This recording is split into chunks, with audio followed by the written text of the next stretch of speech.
দর্শক, ইউসি বিরত পয়েন্টের আয়োজনে আপনাদের সকলকে স্বাগত জানাচ্ছি চ্যানেল আয়ের পর্দায়। সাথে আছি আমি সামান্তা।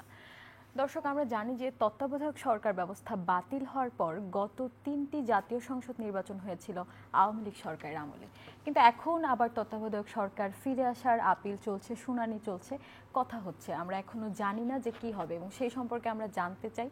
অনেকেই তত্ত্বাবধায়ক সরকারের অধীনে নির্বাচন করতে চাচ্ছে, অনেকে বলছেন যে অন্তর্বর্তীকালীন সরকারকে আসলে তত্ত্বাবধায়ক সরকারে রূপান্তর করলে ভালো হবে, আবার অনেকে বলছে যে নতুন একটি সরকারকে তারা দেখতে চায়, কারণ অন্তর্বর্তীকালীন সরকারের উপর জনগণ আস্থা হারিয়েছে।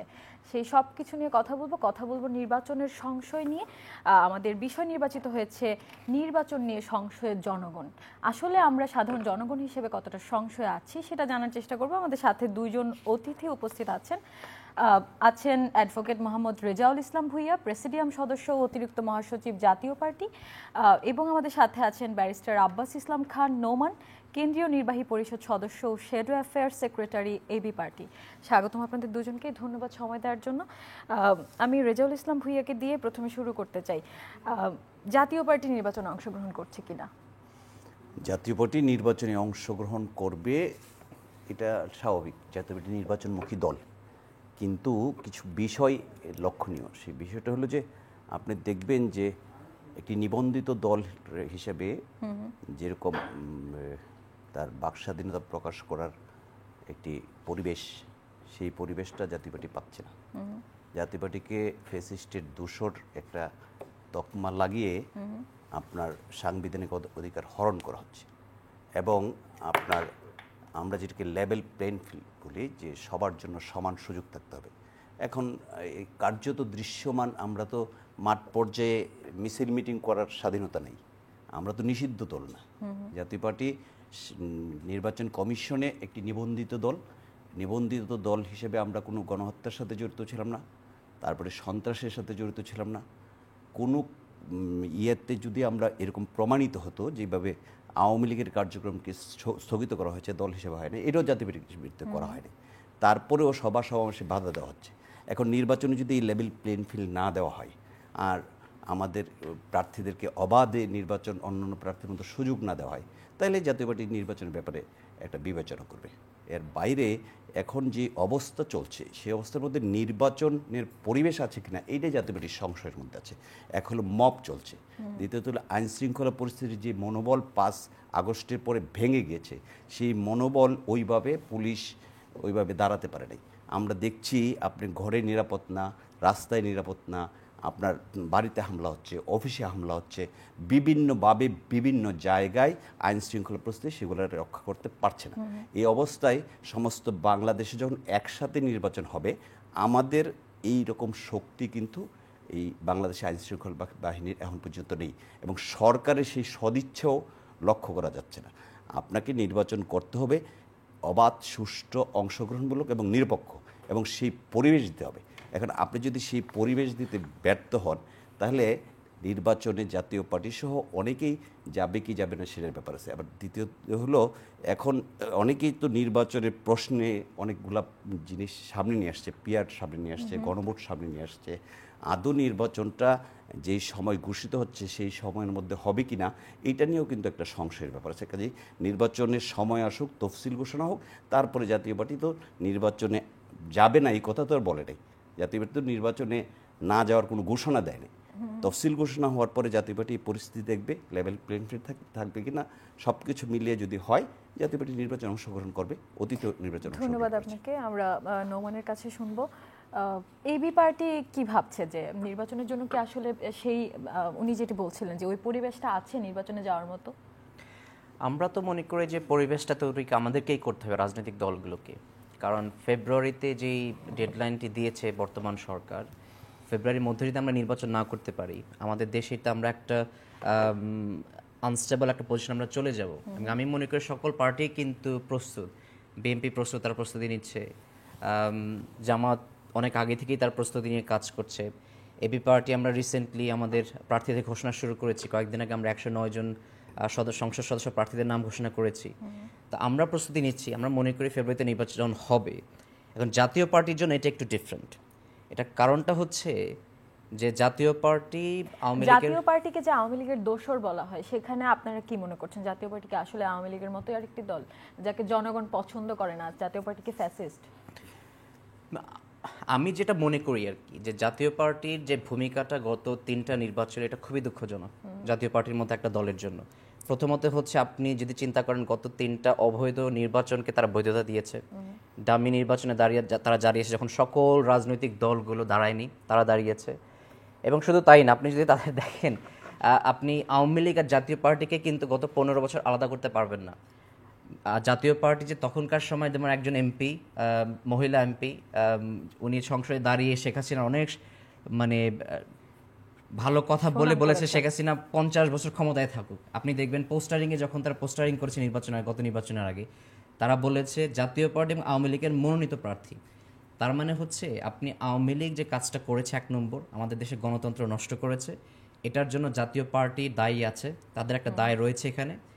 2 নম্বর হচ্ছে যে গণহত্যা তারা গত 15 বছর তারা চালিয়েছে বিভিন্ন সময়। শাপলা চত্বর আমরা দেখছি 2013 সালে, আমরা জুলাই গণ অভ্যুত্থানের সময় যে গণহত্যা দেখেছি। জাতীয় পার্টি কোনো ইনফ্যাক্ট তবে ভূমিকা এখানে নিতে পারে না। জাসদ এবং ওয়ার্কার্স পার্টি, ওদের নামেও কিন্তু এরকম সমমনা আরো অনেকগুলো দলও এই একই অপরাধ বলবো না, ঠিক একই কাজ করেছে বলে মানুষ বলছে। এর পার্থক্যটা হচ্ছে, জাতীয় পার্টি কিছুটা বড় দল এগুলোর চেয়ে। জাসদ এবং অন্যান্য দলের কথা আপনি যেগুলো বললেন, এগুলো আসলে রাজনৈতিক স্ফিয়ারে খুব একটা আলোচনা হয় না। সেটার কারণে তাদের রেলেভেন্সটা একটু কম। জাতীয় পার্টি যেহেতু আমরা বলতাম যে প্রধান বিরোধী দল হিসেবেই আমরা তাদেরকে উপস্থাপন করতাম, এবং তারা জেনে বুঝেই কিন্তু নির্বাচনে গিয়েছে, যে নির্বাচনে যাবে, কিছু সিট তারা পাবে, এটার পাওয়ার মাধ্যমে তারা বিরোধী দল হিসেবে আসবে, এবং এটার মাধ্যমে সরকারটাকে বৈধতা দিয়েছে। যেটার কারণে আমরা বলেছি, এই বৈধতা দেওয়ার কারণে 2টা জিনিস হয়েছে। আমরা গণতন্ত্র নষ্ট হয়েছে, 2 নম্বর যে ফ্যাসিজম যে তৈরি হয়েছে আওয়ামী লীগের আমলে, সেই ফ্যাসিজমটাকে তারা এনাবল করেছে।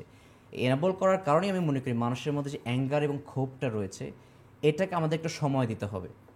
জাতীয় পার্টির রেজাল্ট ভাই যেটা বলেছেন সেটা সত্য, ওনাদের একটু নিজেদেরকে রিফ্লেক্ট করা উচিত। অ্যাটলিস্ট এই নির্বাচনে যদি ওনারা নির্বাচন না করেন, নিজেদের মধ্যে রিফ্লেকশন নিয়ে এসে তারা যদি অ্যাপোলজি দেন মানুষের কাছে যে আমরা ভুল করেছি, পরে নির্বাচন হয়তো তারা আমরা রেজাউল ইসলাম ভূঁইয়ার কাছে শুনবো, আপনারা কি আসলে গণতন্ত্র নষ্ট করেছেন এবং আপনাদের কি আসলে জনগণের কাছে ক্ষমা চেয়ে নির্বাচন করা উচিত? আমি খুব সহিত বলতে চাই, 3টা নির্বাচনে জাতীয় পার্টি অংশগ্রহণ করেছে। উনি যেটা বলছেন এটা চূড়ান্ত সত্য, এটা অস্বীকার করার কোনো পথ নেই। এবং এই নির্বাচনে জাতীয় পার্টি যাওয়ার কারণে ফ্যাসিস্ট আওয়ামী লীগ বৈধতা পেয়েছে, এই হলো বক্তব্য। আপনি একটু বিশ্লেষণ করেন, 3 নির্বাচনের মেয়াদকাল কত? 3 নির্বাচনের মেয়াদকাল হলো 10 বছর 7 মাস। 18 থেকে 18 এবং 18 থেকে 24, আর 24-এর 7 মাস ছিল, 10 বছর 7 মাস। 10 বছর 7 মাসের মধ্যে 18 থেকে 24 একটি যুক্ত ফ্রন্ট করে বিএনপি ডাক্তার কামাল হোসেনের নেতৃত্বে জামাত ইসলামের বর্তমান আমির সহ 25 জন এবং 31টা রাজনৈতিক দল অংশগ্রহণ করেছে। বিএনপি ওই সংসদ থেকে 4 বছর 3 মাস পরে তাদের 7 জন প্রার্থী ছিল প্রত্যাহার করেছে। ঐক্যফ্রন্টের সূর্য মার্কার যারা ছিল তারা 5 বছরই ওই জায়গায় ছিল। তার মানে বিএনপি সহ 31টা রাজনৈতিক দল যে নির্বাচনে অংশগ্রহণ করলো যুক্ত ফ্রন্ট করে বিএনপি ডাক্তার কামাল হোসেনের নেতৃত্বে, তারা 5 বছর ওই সরকারে ছিল, সংসদে ছিল। তাহলে বিএনপি এই 10 বছর 7 মাস থেকে বিএনপির ওই ঐক্যফ্রন্ট 5 বছর বৈধতা দিল। জাতীয় পার্টি দিল কত? 5 বছর 7 মাস। এখন 5 বছর 7 মাস বেশি দিল, জাতীয় পার্টি 10 বছর 7 মাস, ওরা 5 বছর। তাহলে 10 বছর দিলে যদি জাতীয় পার্টি ফ্যাসিস্টের দূষর হয়, আওয়ামী লীগের আন্ডারে নির্বাচন করে যারা 31টা দল 5 বছর সংসদে থাকলো, তাহলে সেই 31টা দল কি ফ্যাসিস্টের দূষর হয় না? তারা কি আওয়ামী লীগের বৈধতার মধ্যে পড়ে না? কারণ তারাও যদি না যাইতো 18 সালে, তাহলে 18 সালেই তো ওই সরকারের হওয়ার কথা ছিল। তারা গিয়ে তো শুধু নির্বাচনে অংশগ্রহণ করে নাই, বলা হচ্ছে সেই নির্বাচনটা রাতের নির্বাচন হয়েছে। রাতের নির্বাচনে অংশগ্রহণ করে 7 জন নিয়ে বিএনপি 4 বছর 3 মাস এবং ঐক্যফ্রন্ট, বিএনপি একক ইলেকশন করেন, ওইটা ঐক্যফ্রন্টে ডক্টর কামাল হোসেনের নেতৃত্বে ঐক্যফ্রন্টে ইলেকশন করছে। মান্নাবাই গিয়েছে, রববাই গিয়েছে, ইসলামী ঐক্যজোট গিয়েছে, তারপরে জামাত ইসলাম গিয়েছে, এই সমস্ত দলগুলো গিয়েছে। আজকে মান্নাবাইয়ের নামে কোনো অপবাদ নাই, ফ্যাসিস্টের দূষণ না। আজকে ডক্টর কামাল হোসেনের জাতীয় পার্টি কি তাহলে খারাপ অবস্থায় পড়ে গিয়েছে? এই ঐক্যফ্রন্টে ডাকা হচ্ছে, এই যে জাতীয় যে নির্বাচন ঐক্যফ্রন্টের হচ্ছে, তারপরে মান্নাবাইকে ডাকা হচ্ছে, রববাইকে ডাকা হচ্ছে। তারাও এটাতে ছিল, তাদের কোন দোষ নাই, একমাত্র দোষ জাতীয় পার্টির। কারণটা কি জানেন? কারণটা হলো উনি বলছে, সুন্দরভাবে বলছে ভাই, যে জাতীয় পার্টির অবস্থানটা একটু বড়, ওরা আলোচনায় আসে না, জাতীয় পার্টি আলোচনা আসে। জাতীয় পার্টির একটা ভোট ব্যাংক আছে, জাতীয় পার্টির একটা অবস্থান আছে, যে জাতীয় পার্টি যদি নির্বাচনে যায় তারা কিছু সিট পাবে। আর বাংলাদেশের নির্বাচনে আওয়ামী লীগ বিএনপি যদি নির্বাচনে আসে বা অপর দলগুলো আসে, অবাধ সুষ্ঠু নিরপেক্ষ নির্বাচন হয়, তাহলে আমি গত 5 নির্বাচনের ফলাফল দেখলাম, 5 থেকে 10,000 ভোট, 15,000 ভোটের ডিফারেন্স হয়। আর জাতীয় পার্টির আসন ভিত্তিক 5 থেকে 10,000 ভোট আছে। তবে 20,000 জাতীয় ভোট আছে। পার্টির মধ্যে তো কাজে সব জাতীয় পার্টি ভাঙন যে তৈরি দিকে হয়েছে। যাবে সেদিকটা সরকারের গঠন হতে পারে, সেদিকটা সরকার ইয়ে করতে পারে। আমি সেই জানতে কারণে চাচ্ছি জাতীয় নিয়ে পার্টির আলোচনা। মধ্যে যতগুলো ভাঙন তৈরি হয়েছে, জাতীয় পার্টি এখন আর একটি নেই। আপনি কোন জাতীয় পার্টি? এবং 7টি জাতীয় পার্টি রয়েছে। এই ভাঙ্গনের ইতিহাস জাতীয় পার্টিতে না, ভাঙ্গনের ইতিহাস জামাত সহ, মুসলিম লীগ সহ, আওয়ামী লীগ সহ, তবে আপনাকে যে প্রশ্নটাই করছি, আপনি অন্য দলের তুলনা না দিয়ে আপনি নিজের আমাকে কথাটা বলতে বলুন। দিতে হবে। সবার মধ্যে আছে, ইভেন এবি পার্টি বা এই যে আসছে, ওনারও কিন্তু জামাতে একসময় ছিল, তারও আসছে। বাংলাদেশের রাজনীতিতে ভাঙ্গনের ইতিহাস আছে। জাতীয় পার্টি 6বার 7বার ভাঙ্গনের সম্মুখীন হয়েছে, আওয়ামী লীগ 4বার হয়েছে, বিএনপি ক্ষুদামতিন হয় নাই, বিএনপি ওনাদের সেক্রেটারি ওবায়দুর রহমান ভাগ করে নাই, বিএনপি বিকল্প দ্বারা হয় নাই বিএনপির থেকে। এই ভাগের রাজনীতি বাংলাদেশে ছিল, আগামী দিনও থাকবে। ওয়াকার্স পার্টি বাক হয়েছে, জাসদ বাক হয়েছে, আওয়ামী লীগ বাক হয়েছে, বিএনপি বাক হয়েছে, জামাতে ইসলামী বাক হয়েছে। শুধু জাতীয় পার্টি না, আমি মূলধারা রাজনীতি আছি জিএম কাদেরের নেতৃত্বে, এবং মূলধারাই সবসময় টিকে থাকে।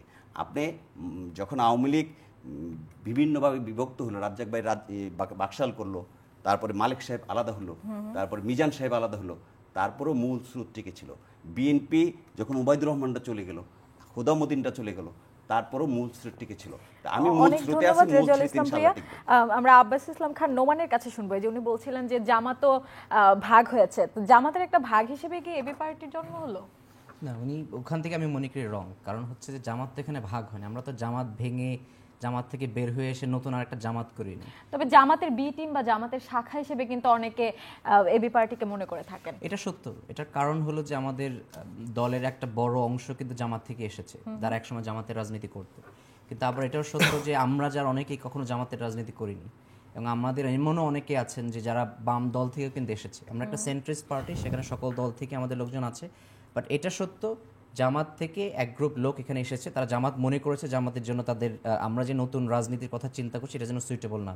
এখানে দুইটা বিষয় আমাদেরকে চিন্তা করতে হবে। একদিকে বলা আমাদের জামাতের বি টিম, আমরা যখন গঠিত হয়েছি 2020 সালে, আমাদেরকে বলা হতো আওয়ামী লীগের এ টিম বলা হতো, যে আমরা আওয়ামী লীগেরই একটা ফান্ডিং আমাদের দল করা হয়েছে কিনা, যেটা জামাত প্রোপাগান্ডা করতো। এবং আমাদেরকে বলা হতো ইসলাম থেকে সরে গিয়েছে, বিভিন্ন ধরনের প্রোপাগান্ডা আমাদেরকে সইতে হয়েছে। ওই দিক থেকে বলা, আমরা দুই দিক থেকে আমরা প্রেশার পেয়েছি। বাট আমাদের চিন্তা চেতনা, রেজল ভাই যেটা বললেন সেটা রং। কারণ হচ্ছে আমরা বের হয়ে এসে আরেকটা জামাত করিনি। জামাত একটি ধর্মভিত্তিক দল, এবং আমরা বলেছি আমরা কোনো ধর্মভিত্তিক দল না। আমরা বলেছি যে আমরা সমস্যার সমাধানের রাজনীতি করব, পলিসি কেন্দ্রিক রাজনীতি করব, অধিকার কেন্দ্রিক রাজনীতি করব। এই ধরনের রাজনীতি হচ্ছে মূলত একটা সেন্ট্রিস্ট পলিটিক্যাল পার্টি। সেটা কিন্তু জামাতও এখন বলছে, জামাত আর ধর্মের রাজনীতি করবে না, জামাত এখন জনগণের সরকার হয়ে উঠবে। এটা কি জামাত শুধু ভোট পাওয়ার জন্য বলছে? এটা আপনি আমি মনে করি না। কারণ আপনি যদি তাদের লিফলেটগুলো দেখেন, তাদের সংসদ প্রার্থীরা যখন যাচ্ছে তখন কিন্তু ঠিকই বলছে আল্লাহর আইন চাই, সৎলোকের শাসন চাই। হয়তো মুখে তারা বলছে তারা শরিয়া ল চায় না, কিন্তু আপনি যদি জামাতের ক্ষমতা আসার পর তাদের রূপ পাল্টে যাবে। এক্স্যাক্টলি হতে পারে আর কি। কিন্তু আপনি তখন এখন যার মানুষের কাছে যাচ্ছে, যে বয়ান নিয়ে তারা যাচ্ছে, একই কথা কিন্তু তারা বলছে যে আল্লাহর আইন যদি তারা বাস্তবায়ন করতে পারে তাহলে সমাজে শান্তি আসবে, সুখ আসবে। কিন্তু বাস্তবতা হচ্ছে আমরা ওইটাকে বারবার চ্যালেঞ্জ করেছি, যে শুধুমাত্র এটা বলেই কিন্তু আপনি আলটিমেটলি একটা দেশকে পরিবর্তন করতে পারবেন। আপনাকে পলিসি দরকার, আপনি কিভাবে করবেন সেটা পরিকল্পনা দরকার, এবং আমাদের রাজনীতিটা হওয়া উচিত পলিসি কেন্দ্রিক। আমার ট্রাফিক সমস্যা আমি কীভাবে সমাধান করব? শুধুমাত্র আল্লাহর আইন হলে কি ট্রাফিক সমস্যার সমাধান হয়ে যাবে? আমার জলাবদ্ধতার সমস্যা আমি কীভাবে সমাধান করব? সিম্পলি একজন সৎ মানুষকে ভোট দিলে কি সমাধান হয়ে যাবে কিনা? এবি পার্টি কাদের সাথে নির্বাচনে যাচ্ছে? জামাতের সাথে নাকি বিএনপির সাথে? কি পরিকল্পনা, এবং নাকি আপনারা এককভাবে যাচ্ছেন? এবং আপনাদের মার্কাটা কি? কতগুলো সিট আপনাদের পাওয়ার সম্ভাবনা আছে? আমাদের মার্কা, যেটা আমরা গণ অভ্যুত্থানের পর আমাদের রেজিস্ট্রেশন হয়েছে, ইগল মার্কা আমরা পেয়েছি। আমরা হচ্ছে 300 আসনের জন্যই প্রস্তুতি নিচ্ছি, কারণ রাজনীতির শেষ বলে কোনো কথা নেই, যে কোনো কিছু হতে পারে। আমরা অলরেডি 109টা আসন আমাদের মনোনীত প্রার্থীদের নাম ঘোষণা করেছি সংবাদ সম্মেলনের মাধ্যমে। আমাদের আরও 50টা সিটের জন্য আমাদের কাছে অ্যাপ্লিকেশন এসেছে, আমরা সেটা বাছাই করছি।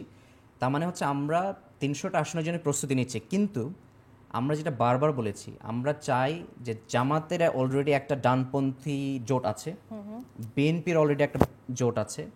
আমরা যেটা চাচ্ছিলাম যে সেন্ট্রিস্ট দলগুলো রয়েছে যারা জুলাই গণ অভ্যুত্থানকে ধারণ করেন এবং নতুন ধারার যে রাজনীতির কথা যারা বলেন আর কি, এনসিপি, এনসিপির সাথে জোট গঠন করবেন এনসিপি, আপনারা? গণ অধিকার পরিষদ, আমরা চেষ্টা করছি এই দলগুলো নিয়ে আমরা একটি সেন্ট্রিস্ট একটা আলাদা তৃতীয় জোট করতে পারি কিনা। এটা কিন্তু বাংলাদেশের পার্সপেক্টিভ খুবই ইম্পর্টেন্ট। কারণ হচ্ছে সবসময় কিন্তু দেখবেন দুই দলের মধ্যে প্রতিযোগিতা, আওয়ামী লীগ বিএনপি, আওয়ামী লীগ বিএনপি সবসময়, এখন হয়তো বিএনপি জামাত।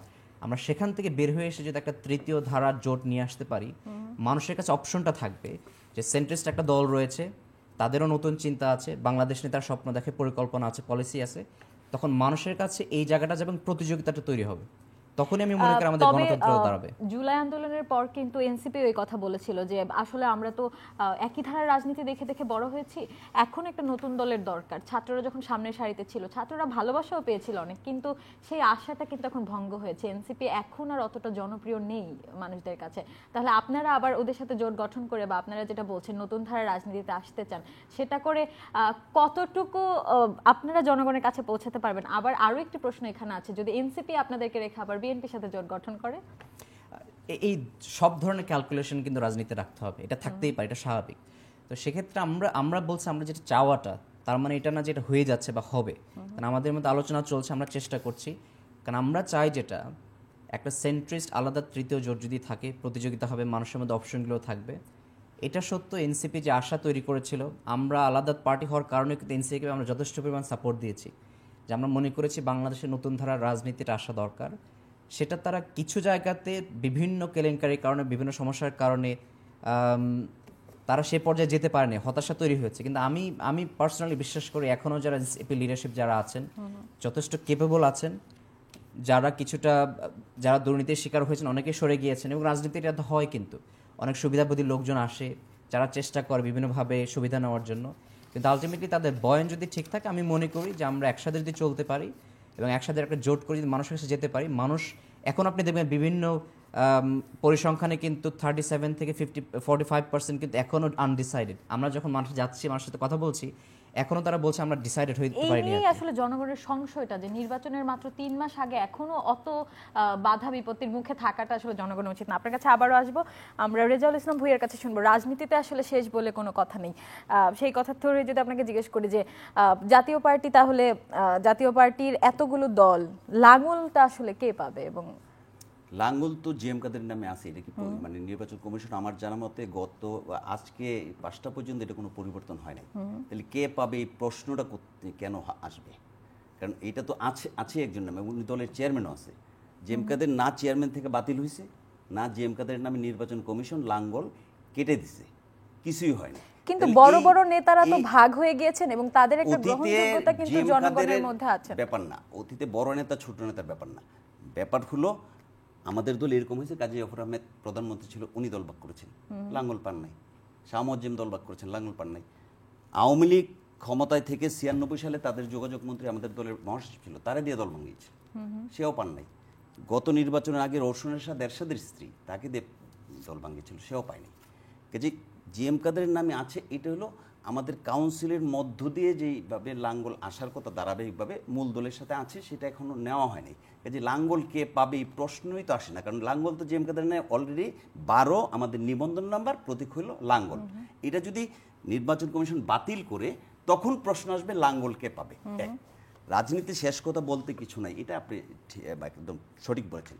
বাইরে আজকে যেই নতুন একটা ফ্রন্ট বা আপনারা জাতীয় পার্টির এই ভাঙনটাকে একসাথে জোড়া লাগান না কেন? এত জোট, একজন আরেকজনের সাথে জোট করছে, আপনারা তো সংঘবদ্ধ করতে পারেন। নাই, এটা সময়ের ব্যাপার, কখন জোড়া লাগতে পারে, এটা সময় হলো বলা যাবে। অনেক রাজনীতির বিভাজন হয়েছে, অনেক রাজনীতি হয়েছে। বিএনপি ভেঙে বিকল্প দ্বারা হয়েছে না, বিকল্প দ্বারা বিএনপি তো এক হয় নাই, তার মানে কি বিএনপি হারায় গেছে? বিএনপি ভেঙে এলডিপি হয় নাই উলিয়াদের নেতৃত্বে, তারা এক হয় নাই, এই জন্য কি হয়েছে, তারা হারায় গেছে? এরকম বিএনপি 8টা ভাঙন হয়েছে, সেই ভাঙনে তো বিএনপি হারায় গেছে। বারবার অন্য দলের তুলনা দিচ্ছেন। জাতি না, আমার প্রশ্ন করছেন যে বেসিক ভাঙি নিয়ে, ভাঙি তো একটা বাংলাদেশের রাজনীতির কালচারের মধ্যে হয়ে গেছে, এটা যে মানে শুধু জাতীয় পার্টিতে হয়েছে এরকম কোনো ব্যাপার না। তবে আমি জানতে চাচ্ছিলাম স্পেসিফিক্যালি জাতীয় পার্টিরই কি কারণ এই ভাঙনের জন্য, এবং সেই ভাঙনটা জোড়া কেন লাগে না? এই অন্য কথায় একটু যাই যে তত্ত্বাবধায়ক সরকারের কথা বলছিলাম। বিএনপি বলছে যে তত্ত্বাবধায়ক সরকার হিসেবে তারা অন্তর্বর্তীকালীন সরকারকেই চায়, রূপান্তর করতে চায়। আবার কেউ কেউ হয়তো বা তত্ত্বাবধায়ক সরকারের জায়গায় অন্য কাউকে দেখতে চায়। আপনি সেখানে কি মনে করছেন, জাতীয় পার্টি কি চায়? জাতীয় পার্টি চাই অবাধ, সুষ্ঠু, নিরপেক্ষ নির্বাচন, অংশগ্রহণমূলক নির্বাচন। এবং এইটা এই বর্তমান যে অন্তর্বর্তীকালীন সরকার আছে তার মধ্য দিয়ে হবে এরকম কোনো আমরা মনে করি না। উনি অলরেডি মানে ফেল করেছেন সরকার হিসেবে এই বলতে চান? অবস্থা থেকে ফেল করছে। উনি প্রধান উপদেষ্টা নিজেও যদি একটা নিরপেক্ষ জায়গায় থাকতেন তাহলে হয়তোবা আমরা এই আস্থাটা রাখতে পারতাম। উনি তো নিজেই বলেছেন যে আমি এমকে নিয়োগপ্রাপ্ত এবং ওকে দিয়ে দল করিয়েছেন, তাহলে উনি একটা দলের প্রতিনিধিত্ব করছেন। ওনার উপদেষ্টা, ওনার প্রেস সেক্রেটারি বলছে যেদিন বিদায় নিলেন দলে যোগদান করার জন্য যে আগামী দিনের প্রধানমন্ত্রী। প্রধান উপদেষ্টার প্রেস সেক্রেটারি যখন বলে যে উনি আগামী দিনের প্রধানমন্ত্রী, তখন ওনার নিরপেক্ষতা নিয়ে প্রশ্ন তোলা কি অন্যায়? তাহলে উনি নিরপেক্ষ না। এরপরে উনি গ্রামীণ ব্যাংকের 600 কোটি টাকার কর মওকুফ করেনলেন ওনার ব্যক্তিগত স্বার্থে। এটা উনি না করাইলেও পারতেন। আরও অনেকগুলো কাজের সাথে সম্পৃক্ত হয়ে গেছে, উপদেষ্টাদের বিরুদ্ধে অভিযোগ আসছে। কাজে এই সরকার যে এটা নিরপেক্ষভাবে একটা নির্বাচন দিবে এরকম এবং কোনো অবস্থা চট্টগ্রামের নেই। আমার মনে হয় যে একটা বন্দর সহ আরো তত্ত্বাবধায়ক বিভিন্ন সরকার আনা দরকার। আপনার জামাতে ইসলাম তো বলছে যে 5 জন উপদেষ্টার রেকর্ড আছে, তাদের কাছে অডিও রেকর্ড আছে। তাহলে এই 5 জন উপদেষ্টাও যদি বন্দর এটার সহ সাথে আরো যুক্ত হয়ে বিভিন্ন যায়, জায়গাকে এখন নাকি লিজ দেওয়ার কথা চলছে, বা 30 বছরের জন্য দিয়ে দেবেন অন্তর্বর্তীকালীন সরকার। এটা নিয়ে একটা প্রশ্ন উঠেছে যে একবার বলছে যে দেয়া হয়ে গিয়েছে, আর একবার বলছে যে অস্বীকার করছে যে দিচ্ছে না। এই যে অন্তর্বর্তীকালীন সরকার নিজেই আসলে একটা বিতর্ক সৃষ্টি করছে, বিতর্ক মানবিক সৃষ্টিটা করিডোর হচ্ছে, এটা আসলে আমাদের কতটা ল্যান্ড দিয়ে দিবে, যুক্তিসঙ্গত? এইটা কোনোভাবেই বাংলাদেশের জনগণ এই অবস্থাটাকে কোনোভাবে মানবে না। এবং আমাদের ল্যান্ড কেউ নিবে এটা মানার মতো কোনো দল বাংলাদেশে আছে? এবং সেটা কম সময়ের জন্য নয়, 30 বছর কিন্তু দীর্ঘ একটা সময়। 30 বছর হোক আর 30 দিন হোক আর 300 বছর হোক, এইটা কেউ মানবে বলে আমার মনে হয়। এবং মানবিক করিডোর, অন্য করিডোর, যে কোনো নামে হোক আমাদের ল্যান্ড নিয়ে নেবে, এইটা মানে কোনো বিভিন্ন কারণে আপনি দেখেন একজন উপদেষ্টা তার নির্বাচনী এলাকার মধ্যে 400 কোটি টাকার বরাদ্দ করালো। উনি আবার ঘোষণা দিচ্ছেন যে নির্বাচনে তফসিল ঘোষণা হলে আমি নির্বাচনে প্রত্যেক করে নির্বাচন করব। এক একটা জেলা এইবারে যা পাইছে স্থানীয় সরকারের ডেভেলপমেন্টের জন্য 60 থেকে 70 কোটি টাকা, আর ওনার নির্বাচনী এলাকার মধ্যে 400 কোটি টাকা। এবং তার পাশের নির্বাচনী এলাকা হলো হাসনাত, এনসিপির নেতা, তার জন্য 361 কোটি টাকা। এটা আমার কথা না, মানে রেকর্ড। এখন আপনি সরকারে বসে ঘোষণা দিচ্ছেন উপদেষ্টা হিসেবে, তফসিল ঘোষণা হলে আপনি পদত্যাগ করবেন, তারপর আপনি নির্বাচনে যাবেন। আর সরকারে বসে সরকারের একটা ভাইটাল একটা বাজেট আপনার নির্বাচন এলাকায় নিয়ে যাচ্ছেন। তাহলে এই সরকার একটি অবাধ, সুষ্ঠু, নিরপেক্ষ নির্বাচন দিতে পারবে এটা বিশ্বাস করার কোনো কারণ আছে? নিশ্চয়ই একটা তত্ত্বাবধায়ক সরকারের নামে হোক বা অন্য যে কোনো নামে হোক, একটা নিরপেক্ষ সরকার থাকতে হবে। যেই সরকার অথবা এই সরকারের ফরম্যাটও চেঞ্জ করে যদি ওরকম নিরপেক্ষ জায়গায় আনতে পারে, তাহলে নির্বাচনটা অবাধ। অনেক ধন্যবাদ আপনাকে। ব্যারিস্টার নোমানের কাছে শুনবো, আমাদের এখনকার অন্তর্বর্তীকালীন সরকারের কি আসলে সেই সম্ভাবনা আছে যে নিজেকে ক্লিন করে একদম কেয়ারটেকার গভর্নমেন্টে নিজেকে নিয়ে আসবে? আমি মনে করি এটার প্রয়োজন নেই। কারণ হচ্ছে যে এই সরকার শুরু থেকেই আমরা বলে এসেছি গণ অভ্যুত্থানের পরে তাদের মূলত 3টা ম্যান্ডেট।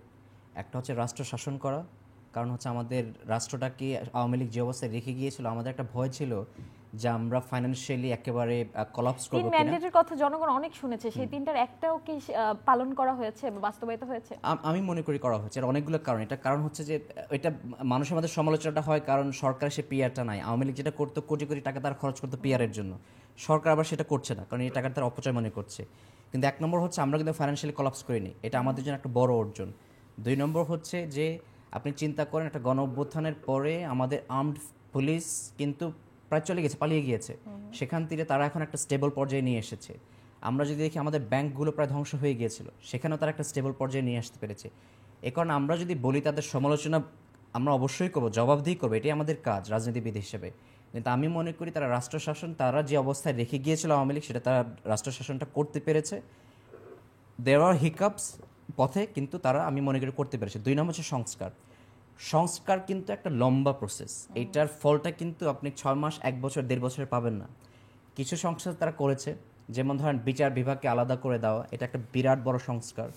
আপনি যদি চিন্তা করেন যে বিচার বিভাগকে তারা এখন হাইকোর্টগুলো এখন ওই সেন্ট্রালি যেটা সেটা আবার তারা বিভাগ ওয়াইজ নিয়ে যাচ্ছে, এটা একটা বিরাট বড় সংস্কার।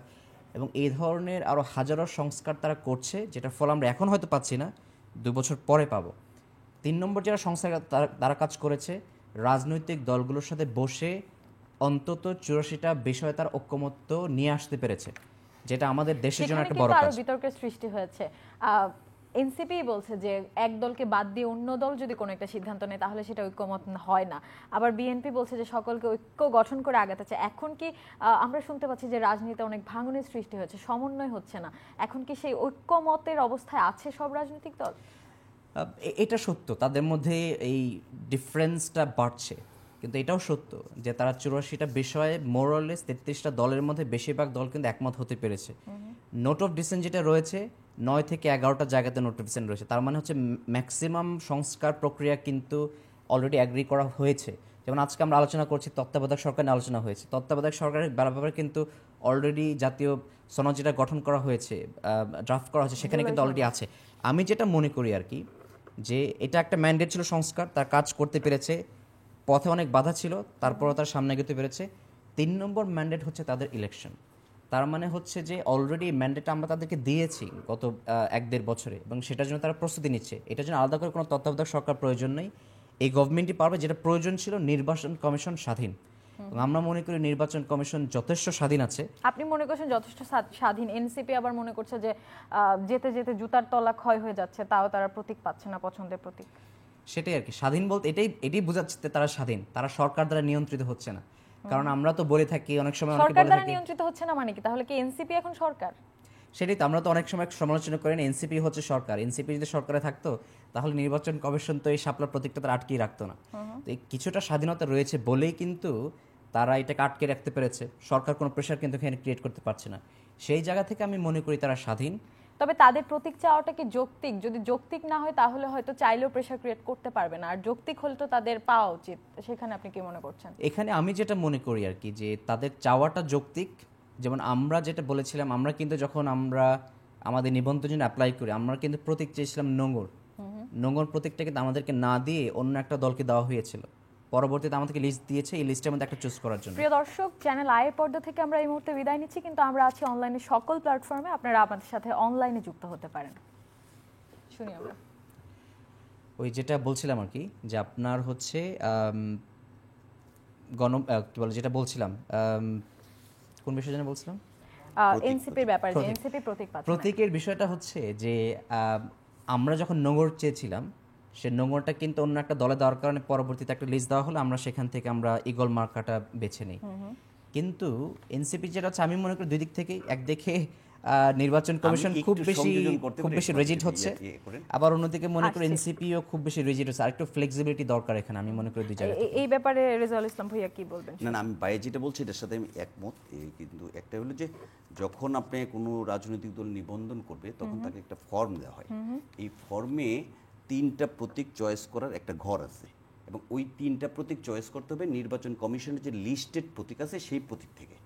এখন নির্বাচন কমিশনের লিস্টে শাপলা প্রতীকটা নেই। আপনি ওই ঘর যখন ফিল আপ করবেন তখন যে প্রতীকটা থাকবে না তার পরবর্তী প্রতীকটা আপনাকে করতে হবে, চয়েস করতে হবে। যদি কোনো কারণে ওই পরবর্তী প্রতীকটা অন্য কোনো রাজনৈতিক দল আগেই পেয়ে যায় তাহলে তার পরবর্তীটা করতে হবে। এরপরও যদি না হয়, আর পিওতে যে বিধানটা আছে প্রতীকের ব্যাপারে, এরপরও যদি না হয় তখন আপনাকে ওনাদের যে লিস্ট আছে সেই লিস্ট থেকে যে প্রতীক এখন পর্যন্ত বরাদ্দ হয় নাই এরকম যে কোনো একটা প্রতীক নিতে হবে। অবশ্যই লিস্টের বাইরে কোনো কিছু নেওয়া, এখন ওনারা জুতার তলা খালি করুক অথবা জুতা ছিঁড়ে ফেলুক, ওনারা কিন্তু আইনের মধ্যে নাই। আইনে হলো আমি যেটা বললাম আপনাকে, ওই নির্ধারিত থেকে আপনার 3টা দিতে হবে। যদি যেমন ওনারা নোঙর চেয়েছিল, নোঙর অন্য দল পেয়ে গেছে, ওনাদেরকে বিকল্প করতে গেছে, ওনারা বিকল্প নিচ্ছে ইগল। এনসিপিকে এখন তার ওই 3টা যে দিয়েছে তার মধ্যে থেকে নিতে হবে, অথবা তাদের যে নির্ধারিত 50 হোক 60 হোক যে প্রতীক আছে সেটা থেকে নিতে হবে। এইটা একটা ইস্যু তোলা হচ্ছে এবং নির্বাচন কমিশনকে এই ইস্যুতে এটা আলোচনার মধ্যে রাখার চেষ্টা করছে। নির্বাচন কমিশন স্বাধীন হয়েছে কি হয়েছে না এটা ইলেকশন এলে বোঝা যাবে। এবং নির্বাচন কমিশন নিয়েও তো অনেক প্রশ্ন আছে। আপনি জানবেন যখন সরকারের পতন হয় বা সরকার চলে যায় তো 90 দিনের মধ্যে ইলেকশন করতে হবে, বিশেষ কোনো পরিস্থিতিতে 180 দিন। কাকতালীয় ব্যাপার হলে জিনিসটা অনেকে জানে কি না আমি জানি না, এই নির্বাচন কমিশন জয়েন করছে ওই সময়, সাংবিধানিক ওই সময় পার হওয়ার পরে। 180 দিনের পরে এই নির্বাচন কমিশন, 90 দিনের পরে এই নির্বাচন কমিশন জয়েন করছে। কারণ এর আগের যে নির্বাচন কমিশন ছিল এই কমিশন পদত্যাগ করে ফেলছে। পদত্যাগ করার পরে এই কমিশন জয়েন করতে করতে আমাদের প্রথম অংশের টাইমই চলে গেছে। এটাও কিন্তু একটা সংকট, এই আলোচনাটা আসছে না। কী জন্য আসছে না?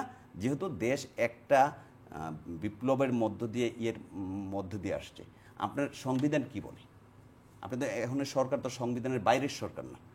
আপনাকে হাইকোর্টের, সুপ্রিম কোর্টের রেফারেন্স নিয়ে রাষ্ট্রপতির কাছে শপথ নিয়ে সরকার গঠন হয়েছে। তার মানে প্রচলিত সংবিধানের অধীনে আপনি গঠন হয়েছেন। তাহলে প্রচলিত সংবিধান বলছে 90 দিনের মধ্যে, নাহলে পরবর্তী 90 দিন মানে 180 দিনের মধ্যে করবেন। ওনাদের তো সাংবিধানিক প্রতিষ্ঠান, স্বাধীন প্রতিষ্ঠান যদি আমরা বলি, তাহলে ওনাদের তো 180 দিন অলরেডি গন নাই। ওনারা এই গ্যাপটা, সাংবিধানিক এই গ্যাপটা কীভাবে পূরণ করবে? এই আলোচনাগুলা মানে আরো ইয়া হয়ে যায়। ধন্যবাদ আপনাকে। ব্যারিস্টার নোমানের কাছে শুনবো, এই যে অন্তর্বর্তীকালীন সরকার অনেক কিছুই করেছে, অনেক ম্যান্ডেট পূরণ করতে পারছে বলে আপনি মনে করছেন, তাহলে নির্বাচন দিতে এত দেরি হচ্ছে কেন? এবং জুলাই সনদের কথাটি বলছিলেন, 84টি বিষয়ের উপর মানুষ কিভাবে গণভোট দিবে? তাহলে জুলাই সনদের সার্থকতা বা বাস্তবায়ন কিভাবে হবে? এই সব কিছু নিয়ে অনেক প্রশ্ন, এগুলো সমাধানের উপায় কি? না, আমি যেটা মনে করি আর কি, আপনার এই সরকার যত 1.5 বছর ধরে রয়েছে, সময় লাগবে, কারণ আপনাকে সংস্কার প্রক্রিয়ার মধ্যে যেতে হবে, দেশটাকে একটা স্ট্যাবিলিটির মধ্যে নিয়ে আসতে হবে, এরপর নির্বাচন দিতে হবে। আমরা তো আসলেও সেই নর্মাল টাইমের মধ্যে ছিলাম না। যে সরকারটা ছিল তারা হেলিকপ্টার করে পালিয়ে গিয়েছে, মন্ত্রীরা পালিয়ে গিয়েছে, এমপিরা পালিয়ে গিয়েছে। তো সেই ক্ষেত্রে এই দেশটাকে একটা স্টেবল পর্যায়ে নিয়ে আসার জন্য সরকার দরকার ছিল। জুলাই গণ অভ্যুত্থানে আমাদের অন্যতম একটা বড় আকাঙ্ক্ষা ছিল সংস্কার। সেটার জন্য আমাদের কিছু টাইম দেওয়া দরকার ছিল। সেটার জন্য পলিটিক্যাল পার্টিগুলো বসেছেন, আলোচনা করেছেন, কিছু কিছু একমত হয়েছেন। তো সেটার জন্য সময় দরকার ছিল। এটা আমি মনে করি না তারা ইচ্ছাকৃতভাবে সময়টা লেন্দি করেছে, বরঞ্চ সবার সাথে আলোচনা করেই কিন্তু ফেব্রুয়ারিতে তারা নতুন ডেট দিয়েছে, এবং সেটা কিন্তু সবগুলো দলের মধ্যে এক ধরনের একমত রয়েছে আর কি। আপনি যেটা বলেছেন যে জুলাই সনদের ব্যাপার, সেটা নিয়ে এখন আলোচনা হচ্ছে। ডিবেট যেটাতে হচ্ছে সেটা হচ্ছে এই জুলাই সনদটাকে কীভাবে লিগ্যালিটি দেওয়া হবে। পলিটিক্যাল পার্টিগুলো যে সিগনেচার করেছে, এটা তো একটা জেন্টলম্যানস অ্যাগ্রিমেন্ট আর কি। আমরা নিজেদের মধ্যে অ্যাগ্রিমেন্ট করলাম, আমরা সংসদে গেলে আমরা এটা করব, কিন্তু এটা তো কোনো বাইন্ডিংস তাদের মধ্যে নাই। সেটার জন্য গণভোটটা দরকার। এবং যেই পলিটিক্যাল পার্টিগুলো একমত হয়েছিল, গণভোটের আগে একটা কনস্টিটিউশনাল অর্ডার দরকার। সেই কনস্টিটিউশনাল অর্ডার দেওয়ার পরেই গণভোট হবে সেটার ভিত্তিতে। এবং গণভোটের মাধ্যমে যেটা হবে সেটা হচ্ছে আগামী সংসদকে একটা কনস্টিটিউয়েন্ট পাওয়ার দিতে হবে। কারণ আমরা যেটা দেখেছি যে আপনি যদি দেখেন এই 84টা সংস্কার প্রস্তাবনা যেটা একমত হয়েছে, এর মধ্যে হচ্ছে 47টা রিলেভেন্ট টু কনস্টিটিউশনাল অ্যামেন্ডমেন্ট, এবং এখানে মৌলিক কিছু কনস্টিটিউশনের চেঞ্জের প্রয়োজন আছে বলা হয়েছে। তো সেটার জন্য আপনার পরবর্তী সংসদের কনস্টিটিউয়েন্ট পাওয়ারটা লাগবে। কনস্টিটিউয়েন্ট পাওয়ারটা কীভাবে আসে? সাধারণ সংসদে কিন্তু সেই পাওয়ারটা নাই। এটার জন্য গণভোটটা দরকার। কারণ এই গণভোট যেটা করবে, আগামীতে যারা সংসদে আসবে তাদেরকে সেই কনস্টিটিউয়েন্ট পাওয়ার দেবে। ওই কনস্টিটিউয়েন্ট পাওয়ারের মাধ্যমে তারা প্রথম যে অধিবেশনটা করবে সেটাতে তার যে অধ্যাদেশ আগে তৈরি হয়েছে অধ্যাদেশগুলো অ্যাপ্রুভ করবে, এবং যেখানে সংবিধানের মৌলিক পরিবর্তনটা দরকার সেখানে সংসদের ডিবেটের মাধ্যমে সেই পরিবর্তনটা তারা তখন নিয়ে আসতে পারবে। এখন এবি পার্টি কি মনে করছে, আমরা যদি অন্তর্বর্তীকালীন সরকারকেই তত্ত্বাবধায়ক সরকারের আসনে বসাই বা রূপান্তর করি, তাহলে কি সুষ্ঠু নির্বাচন সম্ভব, নিরপেক্ষ নির্বাচন সম্ভব? আমি তো মনে করি সম্ভব। কারণ আপনি এখন রিশাফল করা আমাদের জন্য বরঞ্চ ডিফিকাল্ট। কারণ আমরা গত 1.5 বছর ওনাদের কাজকর্ম দেখে এসেছি। যে কোনো পলিটিক্যাল পার্টি বলেন, যে কোনো সরকারি বলেন, ইভেন তত্ত্বাবধায়ক সরকার আমরা 100% কিন্তু রাখতে পারবো না যে তাদের মধ্যে কোনো ধরনের বিশ্বাস করতে পারবো না। সেটাই আর কি। কোনো দলই কিন্তু 100% কাউকে বিশ্বাস করতে পারবে না। এখন যদি নতুন রিশাফল হয়ে নতুন উপদেষ্টারা আসেন, এনসিপি বলবে যে আমরা তাদেরকে বিশ্বাস করি না, অথবা গণ অধিকার পরিষদ বলবে আমরা তাদেরকে বিশ্বাস করি না। সেই সুযোগটা আমি মনে করি নাই। এখন যে সরকারটা আছে, আমাদের নির্বাচনে খুব বেশি সময় নাই, কিন্তু এই সরকারটা আমি মনে করি তাদের পক্ষে সম্ভব একটি সুষ্ঠু নির্বাচন দেওয়ার জন্য। বাট এখানে কিন্তু আছে, কিন্তুটা হচ্ছে জামাত এবং বিএনপিকে আরেকটু সহনশীল হতে হবে। কিন্তু তাদের পলিটিক্যাল ডিভিশনটা আমরা আস্তে আস্তে বেশি দেখছি, এটা আমাদের জন্য একটা ভয়ঙ্কর জায়গা। আর 2 নম্বর হচ্ছে আমাদের যে ল অ্যান্ড এনফোর্সমেন্ট আছে তাদেরকে আরেকটু বেশি কঠোর হতে হবে। অনেক ধন্যবাদ আপনাকে। রেজাউল ইসলাম ভূঁইয়াকে দিয়ে শেষ করব। আপনারা কি মনে করছেন আসলে, একটু আগে শুনছিলাম যে এই সরকারটা যেভাবে ফেল করেছে এখানে আসলে নির্বাচন তেমনভাবে সম্ভব নয়, তবে অনেকেই মনে করছে যে কেয়ারটেকার গভর্নমেন্টে গেলে হয়তো নির্বাচন সম্ভব। আমাদের দেশের কি এখন অর্থনৈতিক অবস্থা, আইন শৃঙ্খলার অবস্থা সেই পর্যায়ে আছে যে আমরা ফেব্রুয়ারিতে একটি নির্বাচন করতে পারবো? আমার সংশয় আছে নির্বাচন করার ব্যাপারে, আমার দলেরও সংশয় আছে যে পরিস্থিতি চলতেছে সব কিছু মিলে যে ফেব্রুয়ারিতে নির্বাচন হওয়ার ব্যাপারে। এখন গণভোট নিয়েও তো একটা ইয়ের ব্যাপার আছে। বিএনপি বলছে যে গণভোট হবে একই দিনে, ভোটের দিন। জামাত সহ একটা অংশ বলছে যে গণভোট আগে করতে হবে, নভেম্বরে করতে হবে। এই এই এই এই ব্যাপারটা ঐক্যমত আসছে না। আরেকটা ব্যাপার হলো, আমি একজন সাধারণ নাগরিক মনে করি 48টি বিষয়ে 40টি মৌলিক বিষয়ের সাথে একমত হলো 40টি বা 84টি বিষয়, 84টি বিষয় কি জনগণ আসলে জানে সেটা কি? মৌলিক 40টা বা 47টা গণভোটে যাবে, আমি যতটুকু বলছি, বা 84টা গেল। এখন আমি একজন নাগরিক হিসাবে হ্যাঁ না দিব, আমি তো 84টার মধ্যে বা 40টার মধ্যে আমার 30টা পছন্দ হতে পারে অথবা 45টা পছন্দ হতে পারে, আমার 5টা পছন্দ না হতে পারে। এবং বিভিন্ন রাজনৈতিক দলেরও কিন্তু তাই হয়েছে, তারাও নোট অফ ডিসেন্ট দিয়েছেন। না বলবো 35টা আমি হ্যাঁ বলবো, এটা তো মানে ডাইরেক্ট হ্যাঁ না, দুইটা কাগজ, অন্য কোনো কাগজ না। এই হলো একটা। আর হলো যে ভাই একটা খুব ভালো গুরুত্বপূর্ণ কথা বলছে, এটা হলো যে যে অধ্যাদেশগুলো হচ্ছে সমস্ত অধ্যাদেশগুলো কিন্তু পরবর্তী ত্রয়োদশ জাতীয় সংসদে পাশ করাতে হবে, নাহলে অধ্যাদেশ হবে না। পাশ করার নিয়মটা কি আমাদের সংবিধানে নিয়ম হলো, ত্রয়োদশ জাতীয় সংসদের প্রথম অধিবেশন বসবে, প্রথম অধিবেশনের প্রথম 30 কার্য দিবসের মধ্যে এটা নিয়ে আসতে হবে এবং 30 কার্য দিবসের মধ্যে এটা পাশ করাতে হবে। যদি 30 কার্য দিবসের মধ্যে পাশ না হয় তাহলে সমস্ত অধ্যাদেশ বাতিল বলে গণ্য হবে। এখন আসেন বাস্তবতায়। বাস্তবতা কি?